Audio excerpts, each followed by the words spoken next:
Hello, everybody. Welcome to the Open Mic Comedy Podcast. I'm your host, Marc. If this is your first time here, welcome. If you're a returning listener, thank you and welcome back. If you're thinking I fancy giving stand-up a go, then this podcast will guide you on what to do and what to expect on this crazy circuit from those right in the middle of it, from comedians, promoters, MCs and tutors and those beyond. Today's guest is somebody who's from north of the border, an accomplished speaker off the stage, and has probably one of the coolest names going. Please welcome to the stage, it's Mr. Thor Holt. Hello. I'm kind of expecting applause the way you say that. There you go. There it comes in. I've got no booze, so it's only positive energy here. Good man. Yeah, thanks for the kind words about my name. Some assume that it's an OnlyFans name. However, there's not a lot of call for 52-year-old dad boards on the OnlyFans, Mark. You never know. There's got to be a niche somewhere. You just haven't found it yet. I've tried. In this economy, with Keir Starmer saying delivery, yeah, and nobody hiring, OnlyFans is an option. So who is Thor Holt then? What's your original background before stepping onto the stage? Well, I mean, I'll begin with the name. So the reason I've got this name is my parents were kind of original hippies in the 60s and 70s. They were at the first or maybe second Glastonbury when it was just a few hippies in a field. Yeah. Part of the Findhorn spiritual community, which is up north of the border, up in Forres.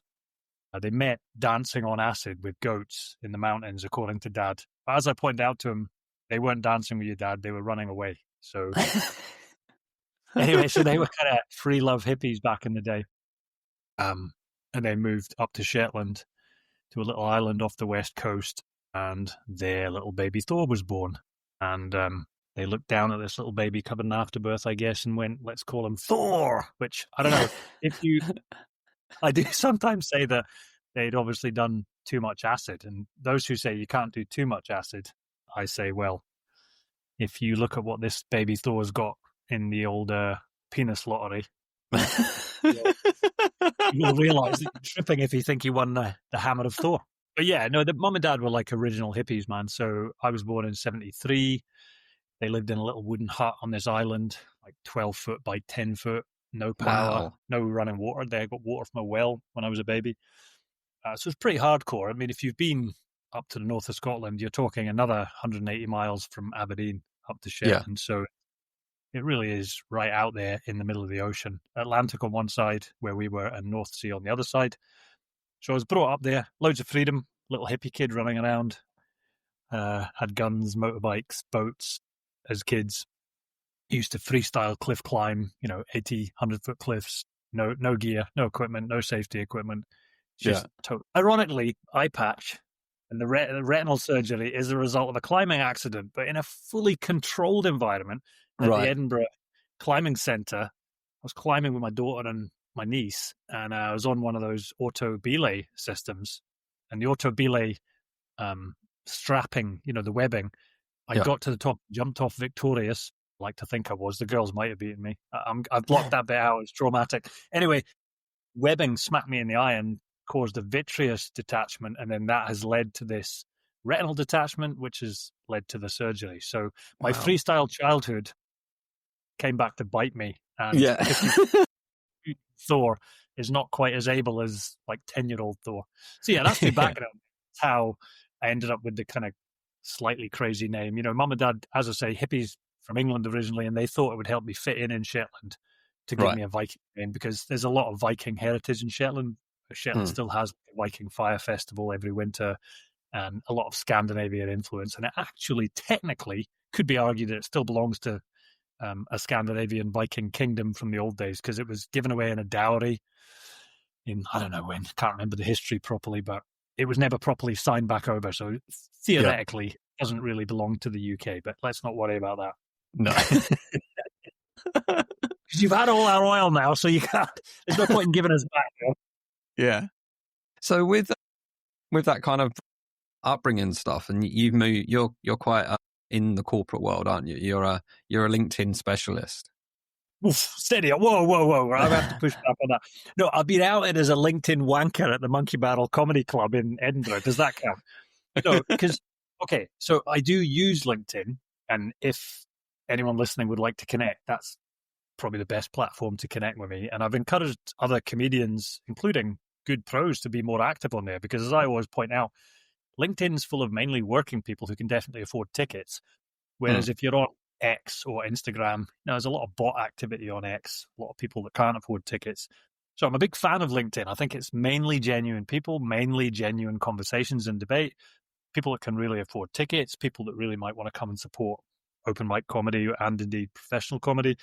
Yeah, I'm a big fan of it. I think it gets, as I say, I was outed as a LinkedIn wanker. I was there one night, may or may not have had some of the psilocybin, and I was quietly minding my own business 3 rows back. I was meant to be having a quiet night out. My lady was away working overseas, 3 rows back, and the comedian picked on me anyway and asked my name. So I said my name. And somebody on the back row shouted out, "That's Thor, I know him. He's big on LinkedIn." And then the comedian's like, "Oh, he's a LinkedIn wanker." And then the whole place ended up basically chanting my name. I think along with the term LinkedIn wanker. But yeah, I'm a big fan of it because for the reasons I outlined. But I wouldn't call myself a LinkedIn specialist. Okay. That was a very waffly answer, a very waffly bit of pushback. No, not LinkedIn specialist. I do love posting there, and I just live my real life on there. I just posted that. The story I told you off air that I thought you'd been recording, can I tell that story again? Yeah, go I for did it. that as a video on LinkedIn. So basically, I came into theatre to get this retinal surgery. I had an arrow drawn on my forehead here, pointing down. Kind of looked like a bit like an anchor tattoo or something. So they'd drawn it on with like a felt tip pen. Yeah. And the consultant surgeon sits me down on the operating table and says, "Mr. Holt, can I just confirm what operation you think you're getting today?" And I said, "Yeah, penis extension, isn't it?" And he started like chuckling and then tried to get his straight professional face on again. Anyway, next thing you know, the anaesthetist fills me full of the good stuff and I go to sleep. And when I wake up, the scrub nurse says, "Congratulations, Mrs. Holt, your transition has been successful." Thanks for humouring me and laughing at the same story again, Mark. I really appreciate it. It's still funny. It's still funny. It was funny 5 minutes ago. It's still funny now. Well, I did a little video. What I often do, I know you sometimes talk about, because I am a fan of this podcast, I know you sometimes talk about how people write and develop material. Well, one of the ways I like to develop material is a story will have really happened to me, and I'll do like a video and I'll do a few drafts of it, and then usually the shortest one, I'll post it on TikTok and just see what response it gets. And so I posted that one on TikTok, and it's been I'm not a TikTok specialist. I'm not great at it, but it's been my biggest numbers of anything I've ever done. People love that story. And I end it by saying something like, "Top bands, thank you, NHS." And I genuinely am thankful because I was seen within 2 days and had a major operation to avoid me going blind. Yeah. I mean, I'm seriously thankful to the NHS. But yeah, in terms of how I develop material, that's one of the ways I love doing it. It's just something will happen in real life, a story, and then I'll go to TikTok and try and hone it and just tell the story more effectively, more efficiently. So what's the transition for you getting onto the stage to tell jokes then? Why did you choose to do it? Because I'm a fucking idiot, Mark. No, I mean, Aren't we all? the first, so I have this repeating pattern in my life where I'm shit scared of something, so I'll have a go at the something. So as a kid, I used to wrestle and fight with my brothers, but I was scared of fighting. I was still scared of fighting. Like I was scared of fighting random people. So in my teenage years, I got into karate. When I was at university, I competed in the team, admittedly the B team, but I was in the fight team. And then once I finished uni, I got involved in mixed martial arts. This was the early days of MMA in the UK, though. So, and I also got one of my early jobs, in my 20s, like a hobby job I had was working as a doorman, again, because I was afraid of it. And then I parachute jumped because I was afraid of it. I paraglided because I was afraid of it. I had a traumatic incident in a light aircraft where we ran out of fuel while I was flying it. I ended up with some kind of trauma because of that. So I became afraid of flying. I did a lot more flying and recently did a microlight flight from mainland Scotland up to Shetland in an aircraft weighing like 700 kilograms. When I say I'm an idiot, what I mean is I can't let things lie. Like if something fears me, I'll have to have a go at it. So I've been public speaking for quite a while, but comedy is a different level as far as I'm concerned. It's like stand-up. It's like public speaking squared. Do you know what I mean? It's public speaking to the power of. So I was actually, for my 40th, I think it was for my 40th, I treated myself to like a stand-up comedy course. And I did it. Was it Laughing Horse Comedy in Brighton? And so I did like their weekend course and then had my first go there. And then I never did anything for 10 years. Basically, I did that. I was like, right, tick that. A bit like with the parachute jump. Scared of it, did it, got some laughs. I'll leave that. I think my opening line at the time, are they called Quadzilla? They were like an oil and gas fracking company. They were getting loads of really bad publicity in Balcombe, just near Brighton. And they were really, the environmental people were going crazy. And I think my opening line to the good people of Brighton was something like, I've come down here from Scotland with a message from King Alec, because Alec Salmond was like the man in politics at that time. He was like the first minister. And I said, it was something like, I've come down here with a message from King Alec that you can go and frack your own oil and gas. It was like something like that. It was a shocked silence from these eco-warrior front row in Brighton. Anyway, so that was the first time. And then what got me back? Oh, I remember what got me back in. So a guy had become friends with me through LinkedIn, of course. A guy who runs the comedy club in Aberdeen, Naz Hussain. So people that have gigged up this way. And in fact, some comedians from down in England are going to know Naz.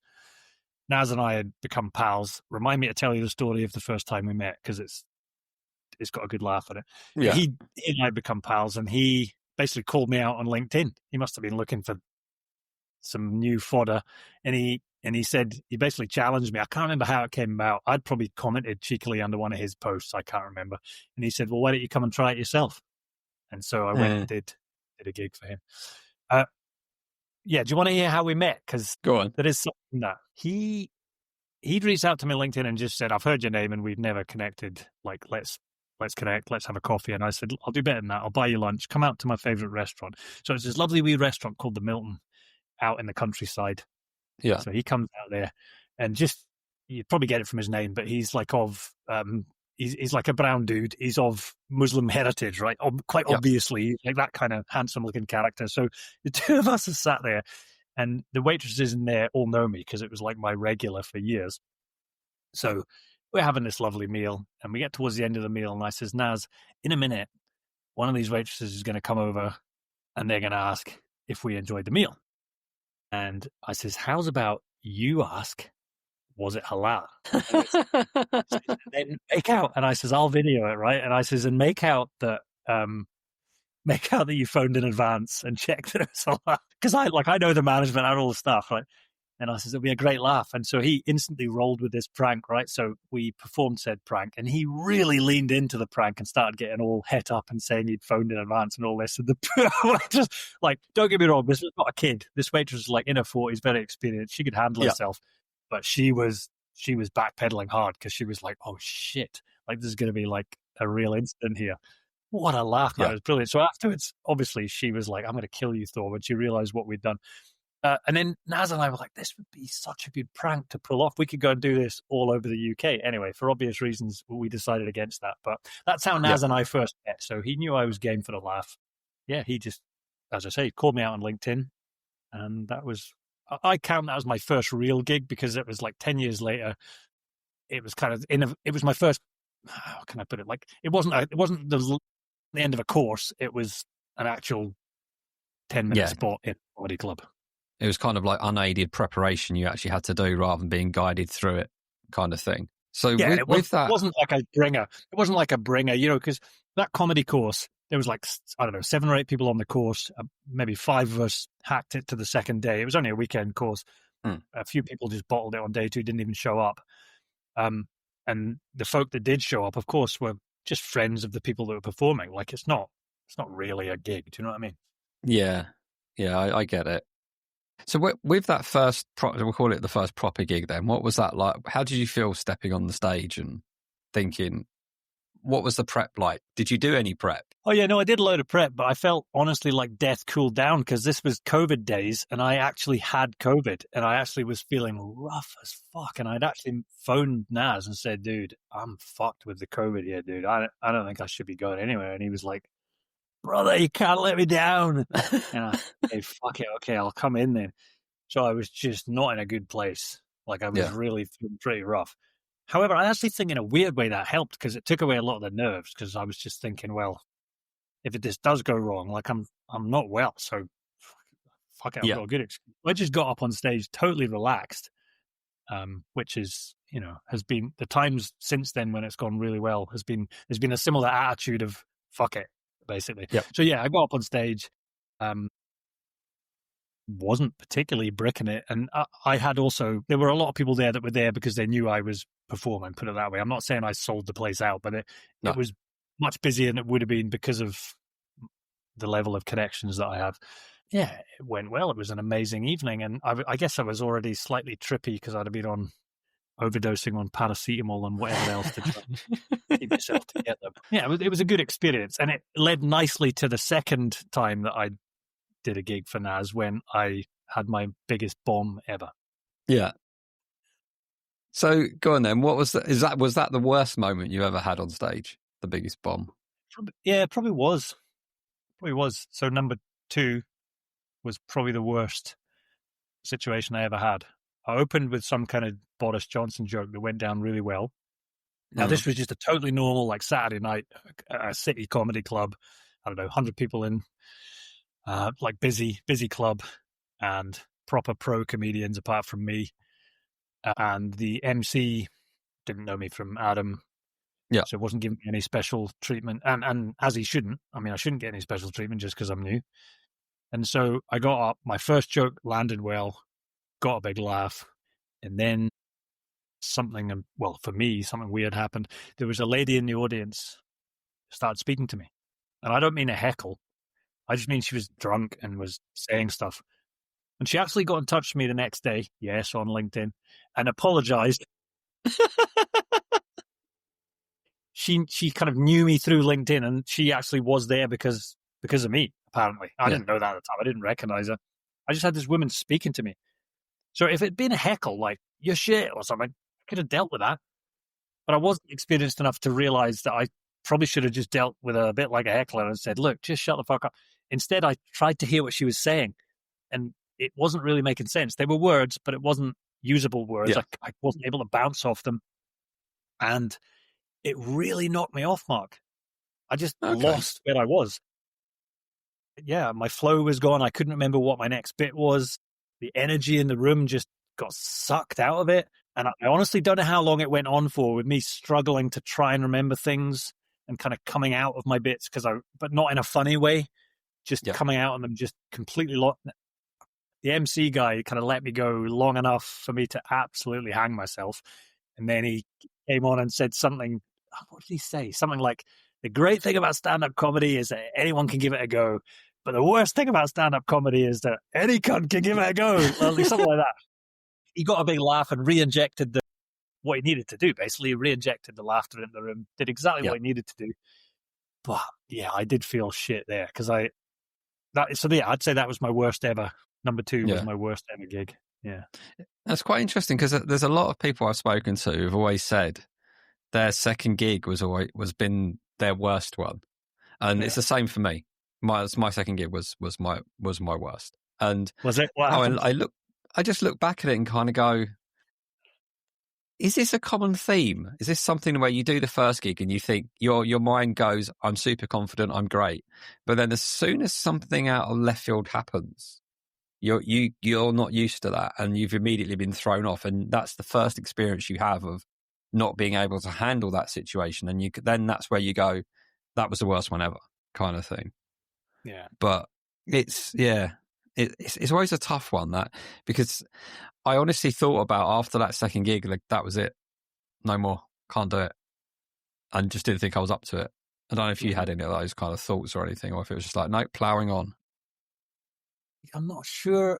I thought I'll never do it again. It certainly put me off for a wee while. And then I think to be fair, what really freed me up was I then did it was like a 6-week course in Glasgow. It wasn't actually 6 weeks. It was like once a week for a couple of hours on a Sunday. Yeah. Done by a Scottish comedian called Obi. And Obi just said one thing to me that really resonated. He said something like, Thor, you're not going to know if you can do this until you've done like 100 gigs. He says, set yourself a goal to bomb 100 times and then tell me if you can fucking do it. And I thought that is such good advice, because it just take the pressure off yourself. Why do you think you should be able to nail this at gig number 3? Like, don't be so fucking arrogant. Like, who can do that in any sport or art form or anything? Like, so why do you think you can do it in stand-up? Do you think just because and I'm not having a go at you, but as in, and people do. People look at a comedian and think, oh, I could do that. Like, no, you fucking couldn't. And like, they've been doing that for years and years. Yeah. As we've said, you might get up first time and nail it, but partly that's typically because people know it's your first time, and so they're giving you the benefit of the doubt, or they know you and they're giving you the benefit of the doubt. So, yeah, I thought that was great advice from Obi, and now I've set myself a goal to do 100 gigs and then decide if I'll carry on after that. So I'm at gig, I don't know, number 19 or 20. The next gig that I've got arranged is Falkirk Comedy Club on the 12th of November. Okay. Once I'm healed from this. So I have no, what's the word? No ambition to be famous, for example. Like, if I get famous, it'll probably be for some skeleton from my cupboard from the past. It won't be for my comedy.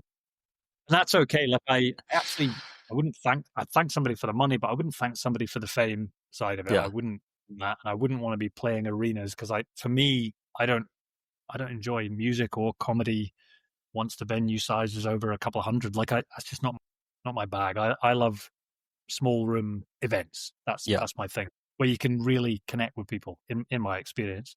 Yeah. No, I agree.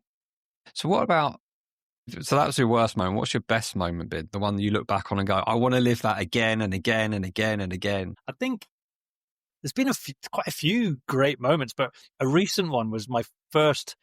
It was kind of my return to the place where it all went wrong in gig number 2. I was lying in the bath a few weeks ago now, 3 or 4 weeks ago, lying in the bath, had a couple of whiskeys.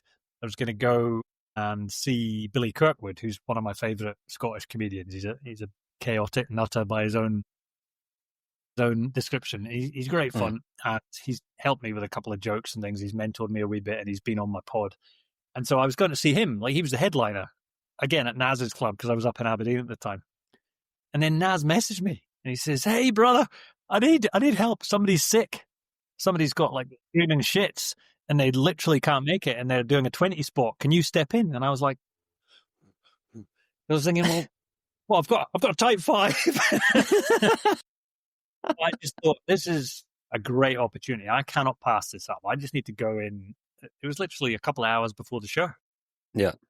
I just need to fucking go do this and just see what happens. Like, what's the worst that can happen? He knows I've told him I've got a type 5, not 20. He just said, do your best, do what you can do. So I went in and ended up doing about 18 minutes, which I personally think is better than overrunning. And yeah, man, that was just such a good night. And again, it was partially because there wasn't, I mean, there's always some pressure, but it was like, right, I'm stepping in last minute. I'll just do my best. Like, I'm not going to put excess expectations, but I can just remember just being ready to go on. And like the music they were playing, it was a Beluga Lagoon song. I can't remember which one. It was a Scottish kind of folk rock band. And it's just, the energy just felt fucking brilliant, man. I just felt on top of the world. And there was this one bit in the gig where I love it when you can kind of subvert an idea. I had this one bit in the gig where I was kind of riffing, but it was material I'd sort of developed before, but because I'm, I need to go long here. And I was kind of riffing about the youth of today and vaping, and how pathetic vaping is, and how bad it is for you, and how we should bring back cigarettes, and how disappointed I am in my own daughter because she's not even tried ecstasy yet. And I actually had this bit where I had the whole comedy club chanting, bring back cigarettes. And it was just this moment of like wild anarchy of like people laughing and cheering for cigarettes. It was just ridiculous, man. But it was that moment kind of stuck in my head, because it was just a moment of connectedness in just daftness, which was, it's why I say laughter can be a psychedelic experience. It's that kind of thing when you're in a relatively small room, I don't know, 70, 100 people, and you're all just enjoying a daft moment together. That's what stand-up is for me. Laughter is a psychedelic. Yeah, the unplanned, spontaneous parts of stand-up where you don't think about what's going on; it just happens. Yeah. Somehow, people feed off of that, and it works, and you're just there in that moment. And they're my greatest ones. They're just, I look back at them and kind of go, where I've got something wrong or something, and I may have done like a full confession to the audience. I'm not usually this shit or something else like that. I did one. Well, there's one that always stands out to me is that I came on stage, and this was a gig I'd organised. So I'd organised it for the local charity and stuff. I had some really decent comics on it, and I've come on in a middle spot. And I've literally come on and bumbled my way first through the first 90 seconds and got it wrong. And somebody in the audience, one of the other comedians, just went, "Start again." So everyone's like, "Start again." So I've literally walked off the stage, announced myself back on, the walk-on music's come on, and I've introduced myself again, made a balls up of it again, "Start again." And it's literally gone on this circle. And then I started to play with it, and I started to mess up deliberately. And everyone kind of fell for that. And then it got to the point, I was like, right, okay, now I've got to do it properly. And it was that's never going to happen again. Yeah. But it was just such a great moment. And I've got pictures of me on stage, which I'm literally in half with laughter. I'm just almost on the floor laughing so much at what's going on. And it just, those nights, and then people come up to you and say, I've seen you do loads of times, but that's the best I've ever seen. You've just been pure entertainment. You're like, thank you. Yeah. How I recreate that, I've got no idea. Just something weird has to happen. Well, maybe, isn't it maybe, well, so I can only speak for me, but I think it's maybe it's that attitude of not giving a fuckness. Because I'm not saying you shouldn't prepare. That's not what I'm saying at all. No. Of course, it's good to know your material, and it's good, I think, to have run your material and tested your material. I 100% think that. But it's been open to the don't give a fuckness, so that when something happens, you just lean into it. Now, sometimes that goes wrong, but often it goes right. And so, it's just a beautiful thing. And I think a lot of people assume that stand-ups literally are creating everything they do every night, which obviously we know is bollocks. But that natural element and the not giving a fuckness means that there'll be way more of those moments for you, Mark, and me, hopefully. Like that's part of the excitement of it, isn't it? It's when you try and do. Yeah, it's when you try and do something new as well, and it works. I mean, I started doing a little skit where I would pretend to be a detective, and I had the sound guy play the Pink Panther music in the background as I turned into detective mode, and I pulled out like a shitty plastic pipe from my pocket and put it in my mouth. I was like, "Now, what's it gonna do?" Like that, and having this kind of semi-conversation, and it was really, really good. But there was one point where I'm kind of deviating off script in a weird kind of way, and then I'm still holding the pipe, and I just put it back to my mouth, and then just started monologuing about something, and it was just like everybody's seen it's gone that little aha with the pipe. That realization moment was just brilliant. I'm just like, I don't know where it came from. It wasn't planned. It's weird. But the whole bits before it were. But then there's that moment in the room and you're like, hit it, got it, done, entertained. I'm pure creativity. Satisfied.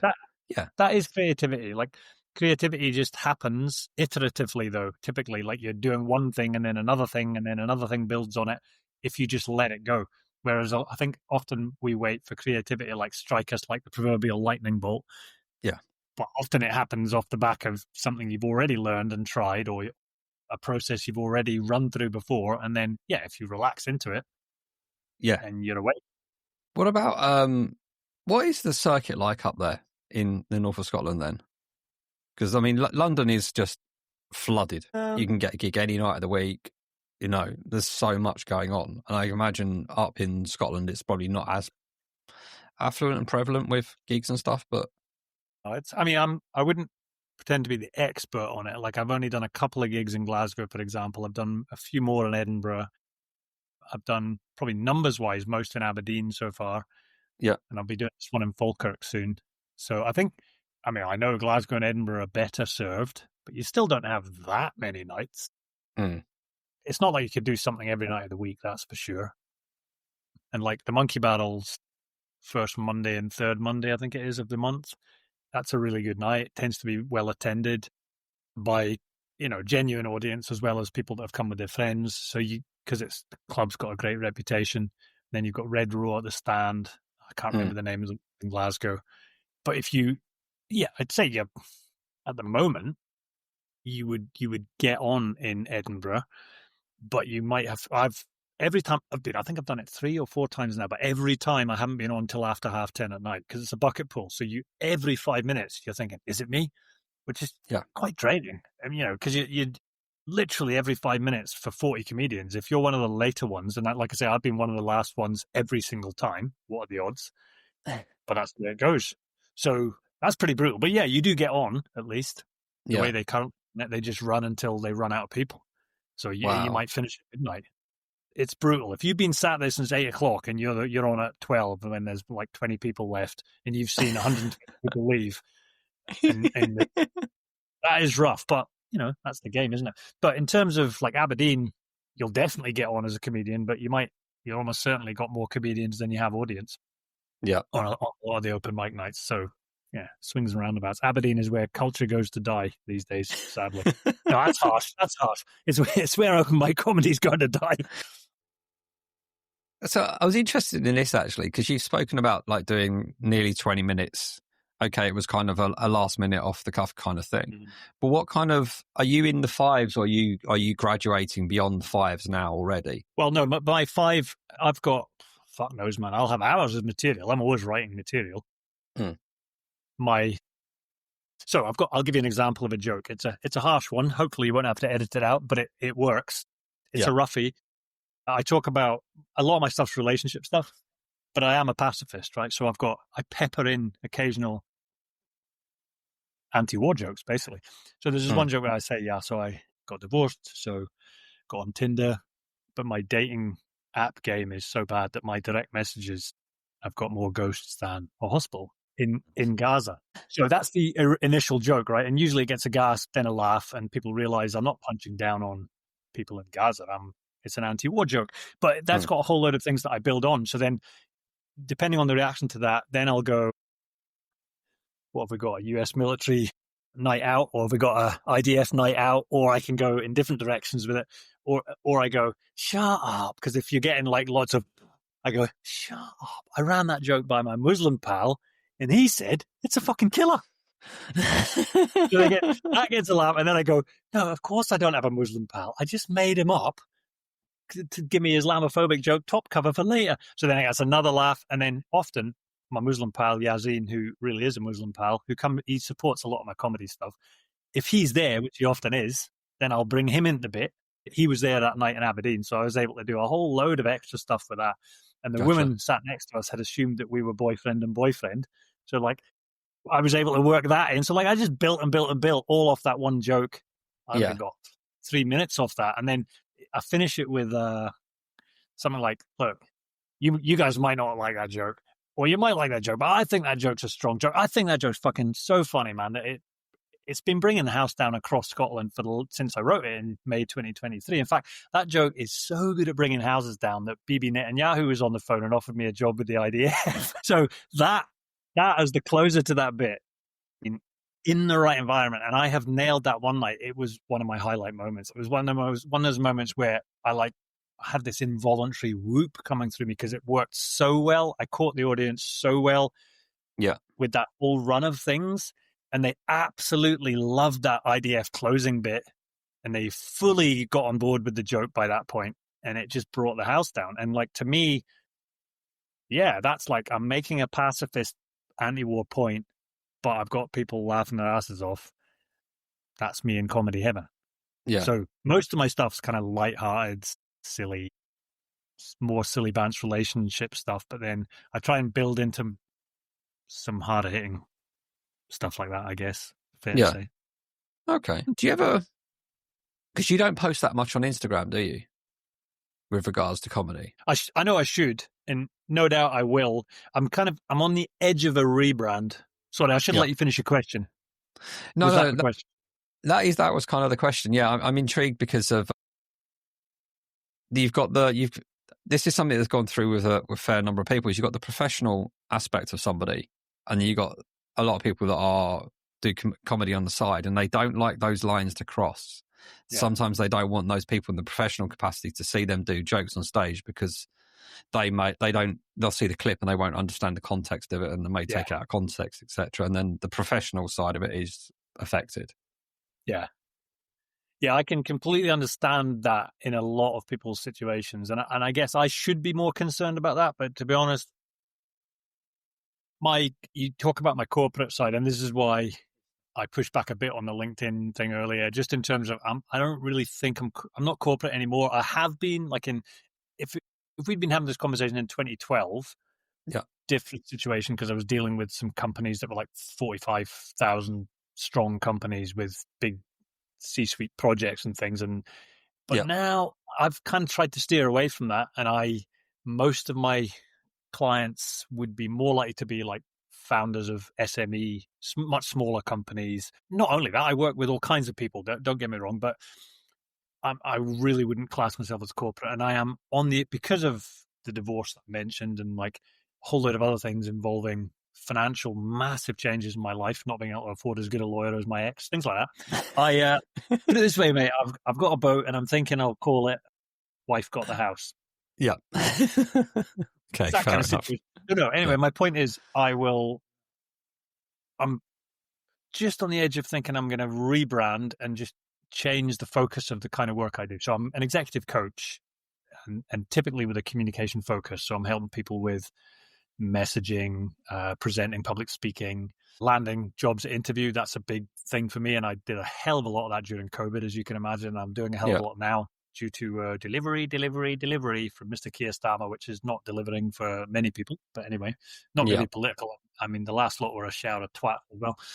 Anyway, so yeah, in terms of my thoughts on social media, I'm not really worried.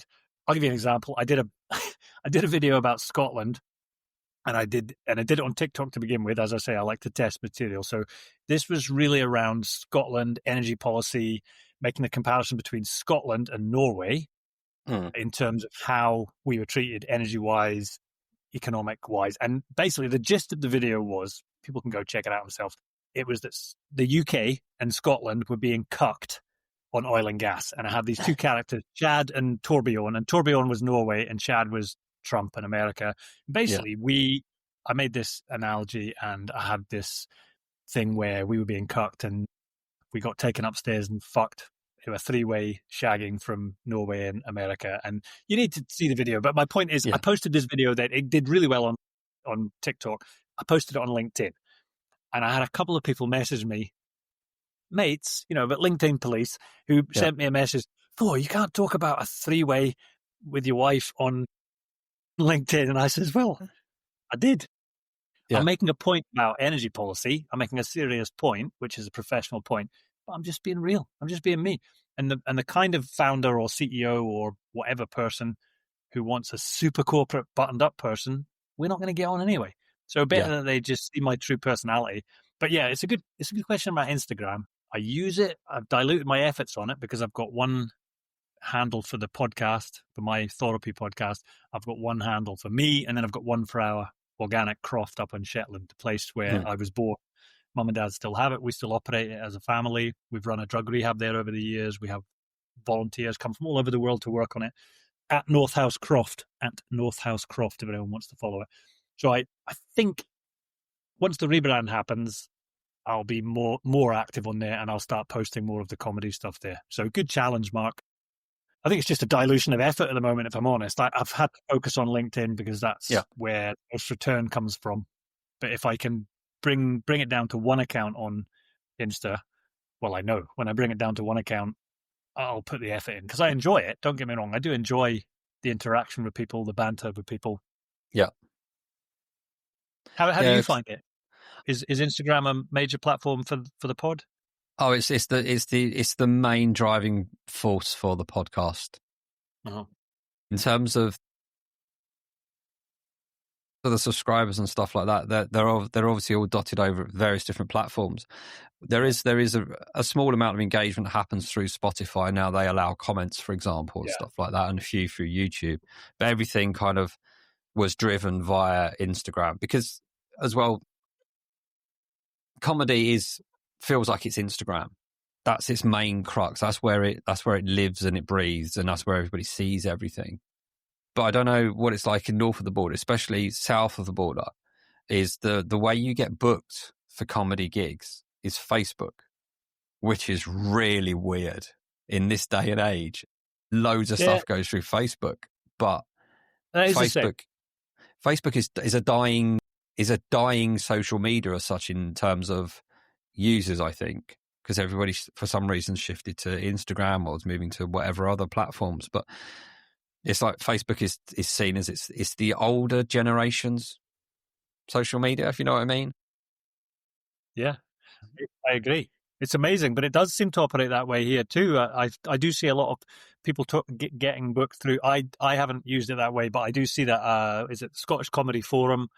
Yeah, I see a lot of that kind of activity. That you're right. That is a strange enigma, isn't it? Is enigma the word? That's a strange paradox that it seems to be the old person's dying social media, and yet comedy. Well, I don't know. Yeah, it's weird. It is really strange. And I was having a chat with a friend of mine last night. We were out and we were talking about one particular promoter who still runs his bookings via a Hotmail account. And just like, I love it. It is so old school. Whereas you think, oh, this guy runs all the nights for some of the biggest comedy clubs in London. You kind of think, oh, he's just, it's going to be at so-and-so comedyclub.com or whatever. But no, it's at hotmail.com. You're just like, is this real?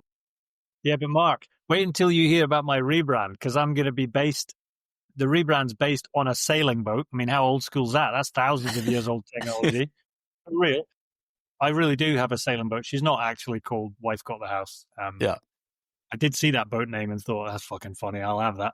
But, my boat's named after the island I'm born on and my pacifism. So she's called Papa Peace. Okay.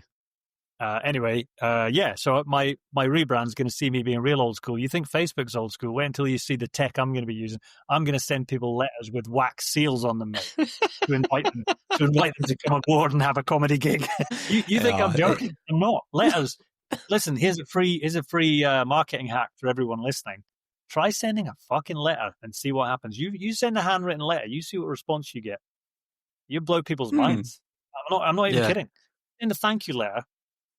Yeah. In a handwritten envelope, spend 50p on a stamp, fucking blow people's minds. And I tell you, it's got 100% open rate, unlike an email. Yeah, that's interesting, actually. It'd be quite difficult to invite everybody to your gigs that way. I'm performing here, what's your address? I'll send you the invitation. True. But true. I guess I find it strange, but the thing I find hard with Instagram is you start curating your stuff for Instagram.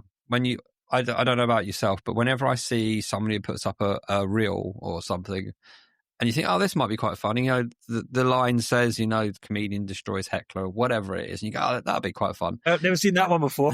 Yeah. But you're intrigued and you're bought in, and then all of a sudden you realise they've not put captions on it, and you're kind of like, oh, next. Because I can't be bothered to take my phone off mute because it just sits on mute all day. And now you're making it more difficult for me to consume that content. And you're like, you kind of feel like the content you create has to be for the platform rather than creating the good content, if you see what I mean. Yeah, because I see what you mean. The voices and the expression is what gets the point across. But without the captions on the screen, most people will just go on to the next. And I think it's quite sad in a way. Yeah, it is sad. And it's making all of us lazier. Yeah. And I come back to my point about in the room, real live comedy being hard to beat as a psychedelic experience. And like, you can watch the best comedians in the world on a Netflix special. I'm sorry. It doesn't be, I genuinely would rather be in the room with a half decent open mic crew. I'll have way more fun and I'll just feel really genuinely satisfied. Whereas watching Netflix, I don't care how good the comedian is. It's McDonald's versus dining to me. Like, it's just not the same nourishment at all. It's just not. No, I agree. I agree. It's the same. It's just a fucking McDonald's fry. Every time you're just getting. And then the next thing, just scroll. That's horrible. I mean, I do it too. Don't get me wrong, but it's disgusting. But it's a weird thing when you talk about the. you're seeing somebody in a smaller venue and stuff, and it feels a lot more curated, a lot more in the room with you at the time. So I don't know about you, but if I ever go to a music gig and there's a surprise act that was not on the bill and they just suddenly appear, a special guest on the stage, you're like, that's the highlight. That's the bit that won't be repeated. Yeah. And you see that, you kind of go, yeah, that's why I'm here. That's why the live experience still needs to exist, rather than just sitting there in front of the box watching Netflix going, what's on next? What's next? It's like, yeah. It's a... That's right. I love it. When you're at a comedy club, when you're in a comedy club and the MC is specific and says, do you know what? And they always do this at a monkey battle, fair play to them. The MC will pretty much always say something like, look, by the way, really appreciate you guys coming out tonight because you've got other choices. Like you could be at home on Netflix, whatever, and like you are genuinely keeping live comedy alive. Like if you're not here, then it isn't happening. And I think that's important. And it works both ways round for comedians and for the punters. But yeah, it's just such a positive, powerful, therapeutic, if I dare use the word, thing to get off our fucking screens and just go be with other people, even if we think the comedian's shit. Like, at least we can have a bitch about that afterwards. Yeah. So I'm doing my bit. I'm doing my bit when I'm shit. Yeah. You touched on it earlier. You mentioned your podcast, Thorapy. So what was the thinking behind creating that and what's the ambitions for it? Yeah, podcasting to me, I got involved in it first, 2013 maybe. I used to run a writing podcast. I used to do all right, 10, 11,000 downloads a week. And I just used to interview whoever the fuck I wanted. I used to interview novelists that I liked, political writers of left and right. Like, I just had fun with it. And I did that for a few years. It's disappeared. It's disappeared now because somebody I interviewed became very controversial. I can't actually remember who it was now. But whichever the Spotify etc. took it down. I can't find it. Anyway, that was years ago. I stopped doing it in maybe 2016, 17. So I've been involved in it for ages. I then was asked to set up a podcast for a newspaper up in Shetland, where I'm from. So I kicked that off, interviewed people like Norman Lamont, because he used to live in Shetland, the ex-chancellor. He dropped a clanger. We ended up on the front page of various nationals. He said something derogatory about something to do with Brexit. I can't remember. Yeah. I remember interviewing what's his name? This was on my writing podcast. He's like an Asian dude, Rahim Kassan, and he went and said something super controversial about, what was it? I asked his advice, like a writing advice. I asked his advice, and he was in New York and he'd been drinking, and he goes, I asked his best bit of writing advice he'd ever had, and he went, I haven't got any writing advice, but my advice to anyone listening is, what was it? Drink booze and fuck whores, or it was something like that. And I was like, dude, and I like obviously laughed, and then I was like, dude, afterwards I said, do you want me to cut that out? And he said, no, I'll be fine, fuck it. Are you sure? So anyway, we ended up on the front page of the fucking Daily Mail for that. Anyway, my point is, I've been involved in podcasting for ages, and in the early days I probably thought, it'd be good to be Joe Rogan, but honestly now I just love doing the pod because I get to chat to really interesting people, and I get to chat to people like you who run my favorite pods. Because if you get in touch with someone and you're just a random, well, why are you going to want to speak to you? But if you've got your own pod, so my pod goes out to, I tell 12,000 people on LinkedIn about it. Sometimes tons of them go and listen to it. Sometimes hardly anyone does. Like, I can't guarantee that, but I do have a decent platform there of people that can buy tickets and can support other things. But for me, podcasting, it's about connecting with interesting people. And I've had folk come to my open mic nights that say, oh, I listen to every one of your fucking podcasts. Yeah. Like, I love your pods. And then sometimes people don't even know I've got a podcast. So I have to admit, I'm not super ambitious with it, Mark. It's more about, I speak to people that are into things I'm into. Comedy, plant medicine like ayahuasca, magic mushrooms, iboga. Just had Sean, who runs Trip Report, which is quite a big, say big, in the space, kind of hallucinogenic type, psychedelic type podcast based out of the US Virgin Islands. Had him on recently, and we've been on each other's podcasts. So it's just meeting cool people like Sean and yourself. That's my ambition, is just to keep meeting and chatting with interesting people about fun shit. For me, that which is comedy, pacifism, hallucinogenics. I've got, I would love to legalize ayahuasca in Scotland. That would be an ambition for the pod. That's a big ambition. But it's not about size of the pod. It's about getting the right people on, chatting to the right people. Yeah. I always, Yeah, the podcasting world's a strange one because I've only been in it since I started this, which would have been probably 2 years ago now or something like that. And it's interesting. But the funny thing that I've always found with this is that if I turn up at an open mic night, because the majority of the podcasts are audio only, and I turn up at an open mic night, and I remember I did up. my eye specially, and it's audio only, you bastard. I turned up at an open mic night at the end of last year, and the guy that was running it said, "Sorry, the room's been double booked. We're going to have to pull it, cancel it." I was like, "Okay." So me and a few comedians are standing outside going, "Oh, what am I going to do now? Is there any other nights local to see if we jump on, etc." And one guy looked at me and went, "You seem really familiar." And I was like, "All right." He said, "Yeah." He said, "Have we gigged together before?" I went, No, I don't recall ever seeing you. Sorry if we have, but I don't recall." And he's like, there's something really, really, and I'm there going, "I know exactly where this is, but you haven't sussed it." I went, "Do you listen to podcasts?" He went, "Fuck me, you're that guy." I was just like, "Oh, is that it? I'm now known as the podcast guy." And it's just like, just knows the voice, but couldn't quite pin. I've heard you so much, but I've not put it two and two together where you actually from when I'm speaking to you. So I love that thing where this happened to me. That is great. You are going to be you're basically the UK's Joe Rogan, because in the future, you're gonna suddenly find that you're running the future of comedy, and you've got 250 Dodger comedians all hanging on your every word, and you've got a clock. What's this pod called again? The mothership. That'll be you. Yeah. That'll be you and all your pals. No, see, that happened to me the other day. I'm pretty sure, the MC lady when I was doing my first professional gig, she was like, I was sat in the front row, and she was kind of saying, "Oh, you're familiar to me." It's sort of similar to you. She's like, "Where do I know you from?" And she would have been maybe 5 or 10 years older than me, and from Aberdeen. And I said, "We slept together in 1999."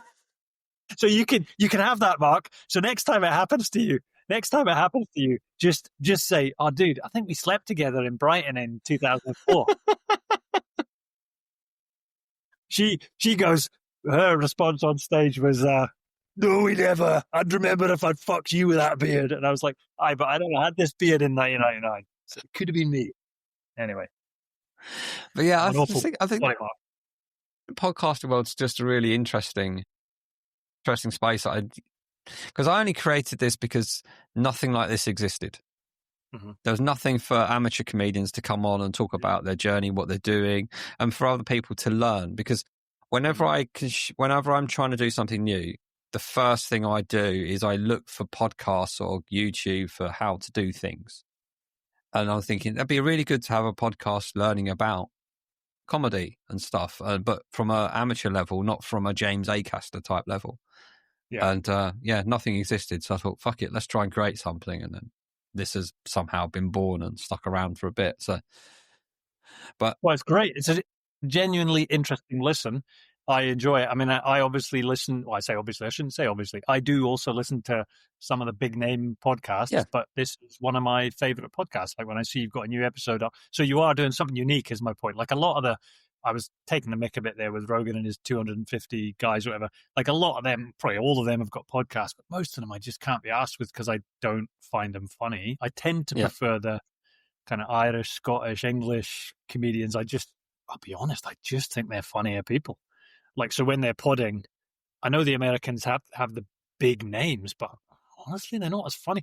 Like, I don't usually listen to Kill Tony all the way through because I can't stomach it, but I do forward wind a bit through it and find bits and pieces. And I have to say, like when Jimmy Carr's on there, like he's not my favorite comedian, but I just think he's orders of magnitude funnier than all the Americans on the panel. So when he's on the panel, he's just way wittier, way funnier. Like he actually comes out funny shit in the moment, whereas most of them, it's just daft or cruel. It's typically just cruel. It's shite. And I just think, how are these people such big names? I know that probably sounds like sour grapes. It's not. Like I'm not interested in stadiums, but I just don't get it. I really don't get it with a lot of those big name comedians. So in terms of podcasting, what you're offering it really is different because it does speak to where most comedians are. Like most of us are going to be doing open mic circuits or getting the occasional paid gigs. So it's where most of the action's happening. Most people aren't ever going to be selling out stadiums. So how relatable are those guys that sell out stadiums all the time with their Yeah. current comedy journey. They're not relatable, I'm afraid. Not at the moment. I mean, they found their early stuff would have been. And when you get guys like, what's his name? This Jim Norton. His podcast good because Jim is he's a pretty big name, but he's just so. Do you ever listen to his pod? I don't know. Oh mate, I would actually recommend. He's so I'm going to put it on the list. brutally honest. And his books as well. If you get them on audio, Jim Norton, he's like he's even more of a sexual deviant than me. He's awful, and he's just man. It's just the stuff he admits to. Like he was talking about how in one of his early radio or podcast interviews, he was talking about drinking pee out of a plastic cup, like being forced to by his lover. Yeah. And he told this story on a podcast, and his dad phones him up and went, "But Jim, you're just telling that story for a laugh, right? That didn't really happen." And Jim's like, "Yeah, Dad." And he says, now his dad knows very well, you really did do that. Jesus. Anyway, my point is, some of the big names can still be relatable just in their brutal honesty, but your pods are way more relatable. That's my point. I'm bigging you up in telling a piss story. Sorry. No, that's fine. I like it. That's what this is here for. It's for the little guy as such to learn and understand and want to improve, and actually also take comfort in knowing that there are other people in this world that are doing the same thing, that go through the feelings that you go through. That when you go through and it's like shit and you just want to give up. Yeah, there are plenty of people out there that do that, and they're happy to talk about it. Yeah, but there's also people out there that you then see and speak to that are making waves and making progress, and you go, I've seen that person do the same pub as me, and now they're progressing. So there is a pathway there. It's just finding that right pathway and the pathway that works for you and what you can achieve, and also understanding that what you can achieve with the amount of time you can put into something. Don't think, like you said, don't think you can come on straight away into the comedy scene and within 10 gigs you're selling out 500-seater venues and stuff like that. You know, that's not going to happen. As good as that showcase was, that isn't what is going to happen. And understand that if there is somebody else out there, a friend of yours that's gigging 4 times a week and you're doing once a week, they're going to be progressing 4 times quicker than you are. You know, you might be a better comedian, but they'll be out there, their face will be out there more and stuff like that, and they will get better quicker. Work within your means, have fun, and make it work for you within the life that you want, I always think. And hopefully this guides people. I had a question for you. I don't think I've heard you talk about this before, and if I have, apologies, my memory is not the best. Too many punches in the head as a young man. Enough about my parents. No, I'm kidding. My parents never hit me in the head. Joke writing. How do you actually develop a joke? It always comes from a moment of truth. Every set that I create is built upon, starts with a truthful line, something that's happened to me, and it gets built up around it. So my last set that I really did was all about how I met my now wife, and there's like a long convoluted story of meeting in a 90s nightclub, and then I start building on the picture of what a 90s nightclub is to somebody who never went to a 90s nightclub. But then when you describe it to somebody that was there in the right audience, their memory, and you can see their face comes back when you talk about sticky floors and Smirnoff ices and people necking off in the corner and the smell of Benson and Hedges in the air, all of that kind of stuff. And you take them back to this memory of happiness from the past, or stress and trauma, one of the two. And it's those kind of things I love to build on and go through the whole nostalgia thing. And also because when I talk about that main crux of the story about how I met her and the journey we've been on, because it's based on an element of truth, it's harder to forget. I would honestly love to be a one-line comedian, but I know I could never remember. I can't remember 50 jokes for 5 minutes or whatever, but I can remember a whole story because I know what happened next. It's not a case of remembering. It's just trying to remember that there's this joke that goes in it and expand and embellish. And they're the bits. And that's what I love about the joke writing for me. And I play on some stereotypes about me and stuff like that. Yeah, that's kind of where mine comes from. I'm not one to sit down and go, right, here's a blank piece of paper, I'm going to write stuff.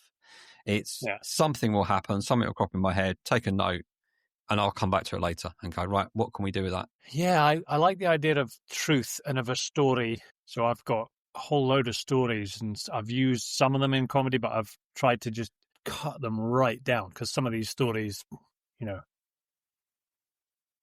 Did I already tell you first night of my honeymoon story? No, I don't think so.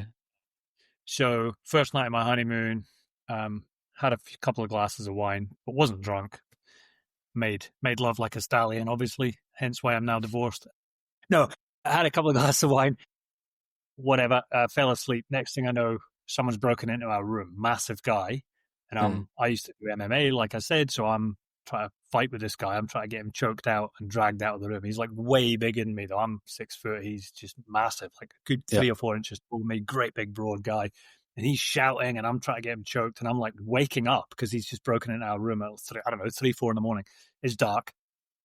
And then I look through the door, which is open. So there's enough light coming in from the hallway, but it's pretty dark. I look through and into his room, and my wife's sitting up in his bed. And I'm like, what the fuck? Well, it turns out my wife was sitting up in our bed. I had somehow sleepwalked through the hotel into this guy's room. And what was I trying to do? I have no idea. Was I trying to make love to him? Was I trying to piss on his bed? I don't know, dude. But strangely, he was not too amused at me trying to sink the choke on him and get him dragged out of his own room at 4 a.m.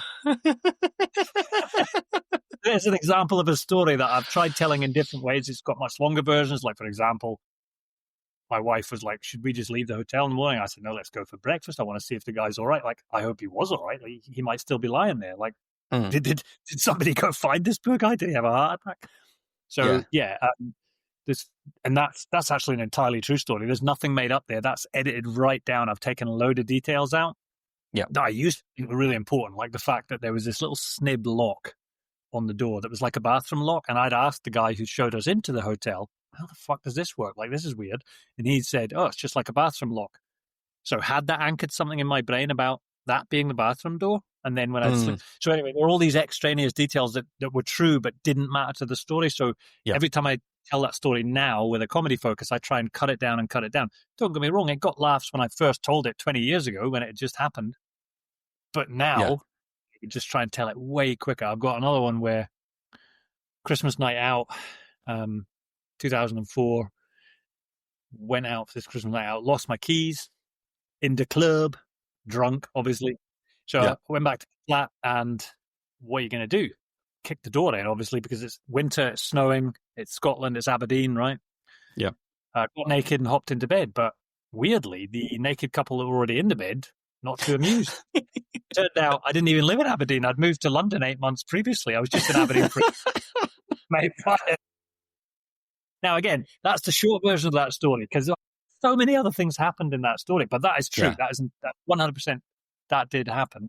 Yeah. So I totally love what you're saying about truth. But for me, I also struggle to remember the setup punchline type jokes. But I'm really trying to push myself for that, because what I've noticed when I go to gigs is that much as I love the more involved story type stuff, like I love a Stuart Lee bit, where he goes off on one and comes back and goes off on one. But I also really enjoy like Ryan Cullen when he's just like wham, wham, wham, wham, wham, wham. And he's much better than Jeselnik, whatever anyone says about that American dude. It's just, so I'm trying to push myself to do more of them. That's my point. That was a very long-winded way of saying that. No, it's interesting, because I sometimes try and do. When I tell this whole story of meeting it ends in a really, really good punchline, but there has to be certain parts in it that have to be set up correctly.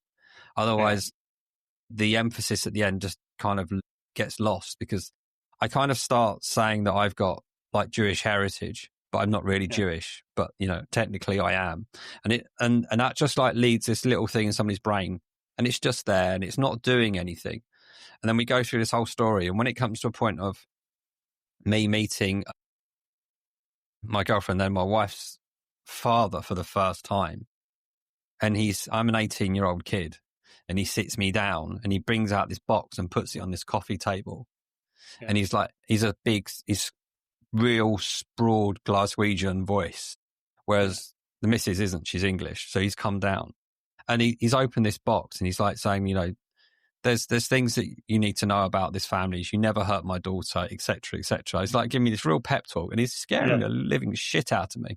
He opens his box and he says, "Because you don't want to meet Betsy," and I'm like, "What?" And he said, "This is Betsy," and he pulls out basically a 6-inch dagger out of this box, and this is 100% true. He's passed away now. We've actually got that knife in the house. It was like handed down to my wife when he died. That's the crux of the story.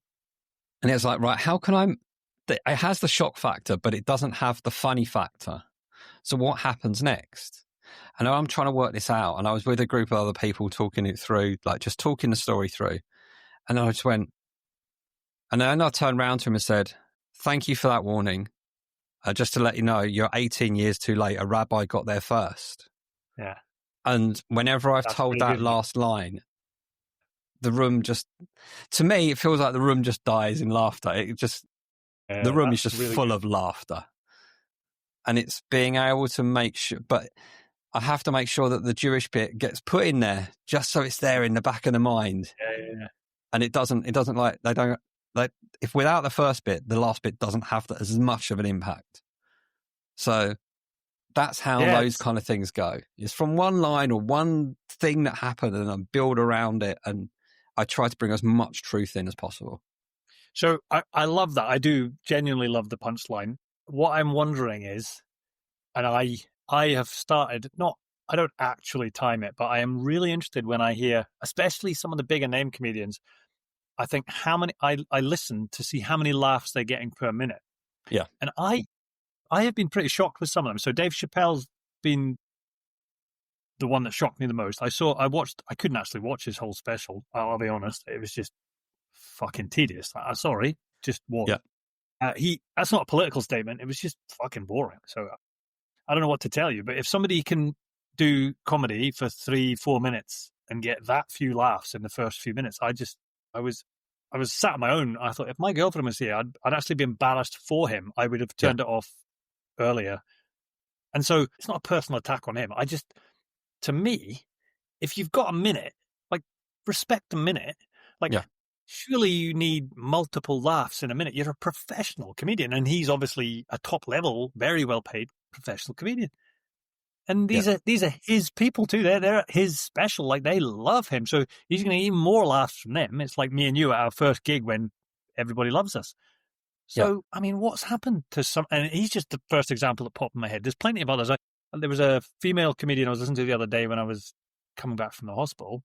Similar thing where the joke was on Spotify, and it was like a 3-minute joke, and I was right into the 3rd minute, and I was like, there have been 2 laughs. There have been 2 laughs. We're now in the 3rd minute. Like you wouldn't get away with that at an open mic. Well, you get away with it. No one's going to beat you up, but everyone would just be like, "Shame, mate. Sorry, it didn't go well." Do you know what I mean? And this is a professional comedian who's been doing it for 15 years, who's on Spotify. You're like, how could you post that? Yeah.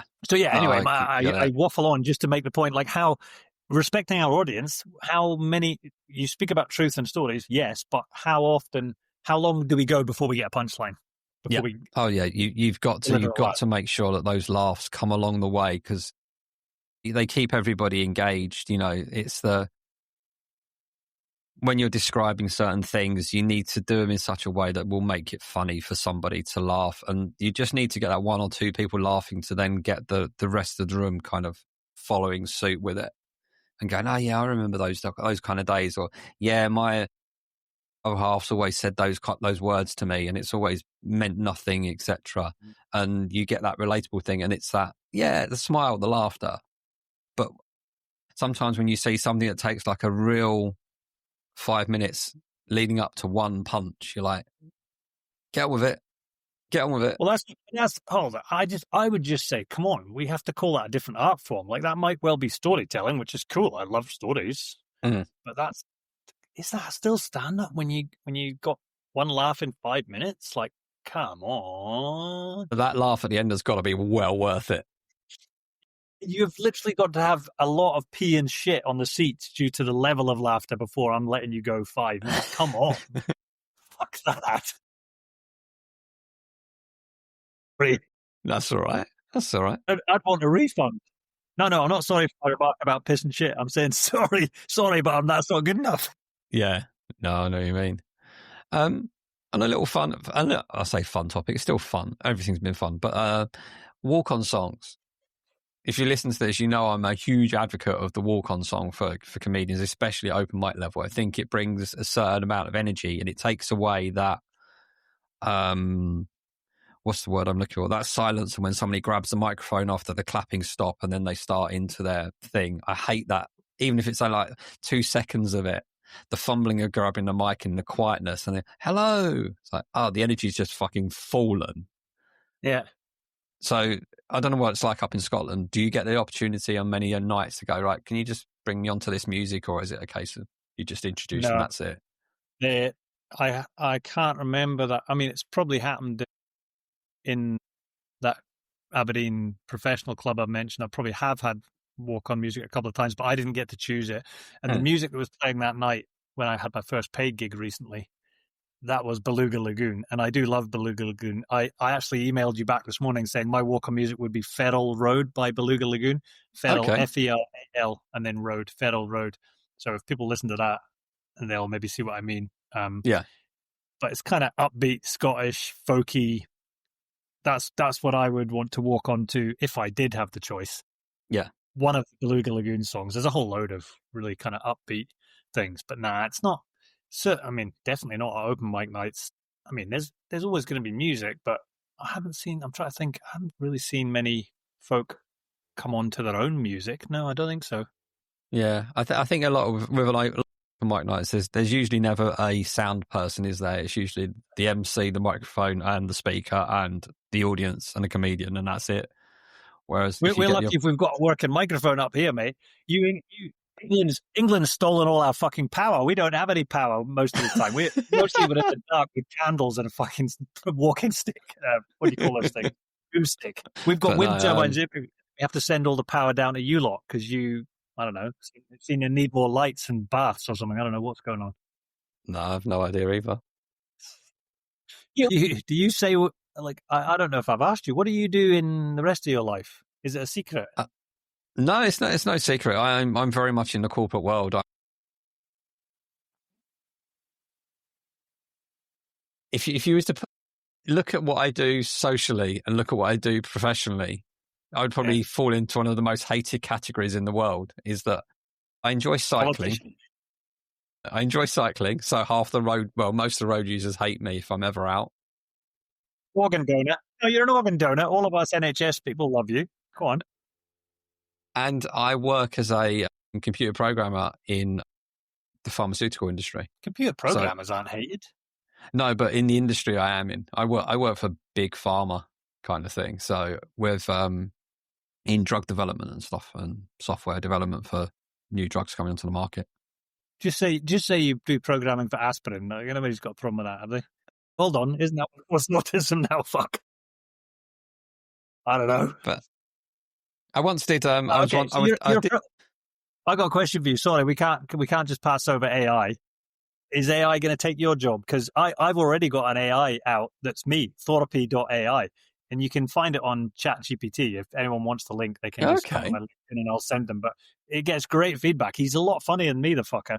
He's funnier than me. He's got better ideas than me. Basically, I trained the model, and now it's a ChatGPT kind of add-on thing. And he is fucking hilarious. Like, he's a lot funnier than me. I basically trained him to be funny, and now because he's got access to the world's intelligence, he's away. But he does actual coaching like me. He coaches people in messaging and presentations and interviews and things. Okay, that's interesting. But I wonder, do you think AI is? I just thought, fuck it, AI will be coming from my business, so I might as well just stick one out there and try and do something positive before it just takes my work anyway. So, what's your thoughts on it for your industry? For my industry, I think it's for the programming sector. It's extremely useful, but it has to be taken with very much care. Yeah. I use AI in my job. If there's a particular programming task that's, a little bit more difficult than usual, then ChatGPT, this is what I want to do. Let's work this out. And then we try and work it out with what I've got in the past. You create me something new, a new feature for something, everything else still has to work. So it's using that kind of capability. The danger happens, I think, is when somebody goes, this is the only way forward. And they push for it and they use it, but they don't understand the effect that it has and what it doesn't understand. It still needs a human that understands the situation. Because at the end of the day, things like ChatGPT are just word predictors in a roundabout kind of way. But to me, it's used as an easier version of Google. For I need some help doing this, I get the answer there and then. I don't have to try and get Google to understand what I want. But I think it has to, especially in the industry I'm in, this discussion happens a lot, is that there has to be an element of human understanding in what's going on, because you're dealing with healthcare data. You're not dealing with a company's accounts. You're not dealing with numbers. You're not dealing with marketing flyers. You're dealing with human data that is critical to the human race. So okay, cool. Sorry, Mark. I have a point for comedians that they might want to consider. And this is because one of my clients owns a bakery in New York, among other things. And we were talking about this and did some work on this in terms of messaging out into the world and in terms of how do people find any given product or service. Now, what we worked out and did some research on and worked out is that AI is how a lot of people are finding things like bakeries, for example, and they are not finding it through Instagram Reels and other videos. AI is not trolling all those videos. It's trolling written sources. So it's actually kind of old-fashioned. And if you don't have, in the case of the bakery, lots of written articles in New York Times, food blogs, you are not going to get picked up. But so many more people are using ChatGPT than I would argue. I don't know the stats, but in terms of my own personal circle, I know more people that use ChatGPT to find product, service, etc., than Google. Now, think about that in terms of comedy. I was at an open mic recently, and the audience, we asked them how they found it, and multiples of them found it because of ChatGPT. They were at an open mic because they had gone to ChatGPT and said, "What's on in Aberdeen tonight in terms of comedy?" Yeah. It picked up the written copy. Yeah. I think that's interesting, and comedians might want to think about that in terms of how they're messaging out into the world. Is it all about TikTok Reels, or is there something here about written content? Yeah, no, I completely agree. And I think a lot of the stuff that happens on Instagram and TikTok is you're talking to within your own network. You're not talking outside of your network. And it's the ones outside of your network, when you want it to grow, that you need to be talking to as well, not just those that are inside it. There's no point in telling 500 comedians on your Instagram that you're performing at such and such pub on such and such a date. They're not the ones that are going to come and see you. It's those people that are outside of that circle that are going to come and see you. Yeah, AI is it has its place, but I do see dangers from it. I find it incredibly useful for things like, I want what was I looking for earlier? I want a new sound desk or a portable recorder. It needs to have this criteria and this criteria and this criteria. What exists? And the fact it can go out into the world and go, these are the main options that are available to you, and these are the budgets they fall into. And then you start interrogating, all right, I want this one, but can it do this? Can I add this onto it? Can I do that? And then it's like, because the written stuff is out there, it can find it. Yeah. But if all that was in videos, then you wouldn't find that information. And I've lowered the tone here and taken us away from lols just before we finish. Quick, tell a joke. Somebody tell a joke, for fuck's sake. I will bring it back. I will bring it back. If you've listened to a few of these, you'll know what's coming up next then. Oh, so you don't want me to tell you the story about when I got a blowjob and my dick got caught on the back of the lady's braces, and she said, and I didn't understand that, so I yanked my dick out and blood started spraying everywhere. And she's a nurse who works in A&E. And, if you're on an airplane, right, and the air steward or stewardess is praying or freaking out during turbulence, you're fucked, right? So this A&E nurse who was having a look at my member said, "Oh, my fucking God!" That was her professional medical opinion. It turns out the advice she was giving me was push it further in, but I don't speak blowjob, so I didn't know what she was saying. Anyway, sorry, I lowered the tone again. Right, what were you going to say? Someone's ringing my doorbell. Yeah, so rude. Yeah. I was going to say, was that yours or mine? It was mine, man. Yeah, sorry. No, what I was going to do is we're going to bring it back to comedy with, if you've listened to a few of these in the past, then you'll probably know what's coming up next. If you're new to this podcast, I like to set comedians a challenge to tell a joke from this joke book called The Little Book of Shit Jokes by Sid Frinch. And the idea is that a comedian gets to pick a joke from this joke book, tell it live on stage, film it, post it on Instagram. We can all laugh at their effort. Title of the joke book is extremely apt. I'm assuming you'd like to take part. We have not discussed this beforehand, so I think the guy or girl pushing the parcel through the door has proceeded to take the door off its hinges by the sounds I've just heard. It's trying to get revenge. They can obviously hear me and thinking, why doesn't he just come to the door? Right. Yeah, I'd love to hear. What is the shit joke? Can I try and tell it now, or do I have to learn it? No. I will tell you what this joke is. You tell it live on stage and film it. Oh, yeah. And Enable it. Yeah, of course. But the trick with the comedians is they don't get to pick the joke by words. They only get to pick it by page number. 69, brother. 69. First one ever gone. My lucky number. You haven't laughed. Nobody went for a 6. No, 6. No, that was the first one from this joke book. First one that ever went. And the other thing is, go on. No, go on. The other thing is, I was going to say you can't pick the same page as somebody else because no two comedians should have the same joke. How many pages in the book? 95. A number between 5 and 95. Bloody hell, that's not. I've not got much chance of getting one. There's pages with more than one joke on it. Well, I'll go for my age, 52. That one's already gone. Give me another number. I'm starting to run out of lucky numbers. 53, the age I'd like to get to. I'm glad you said that because there is a joke on that page.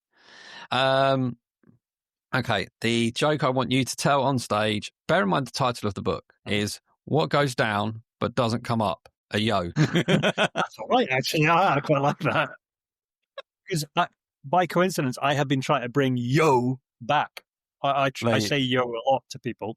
I'll often begin a WhatsApp with yo.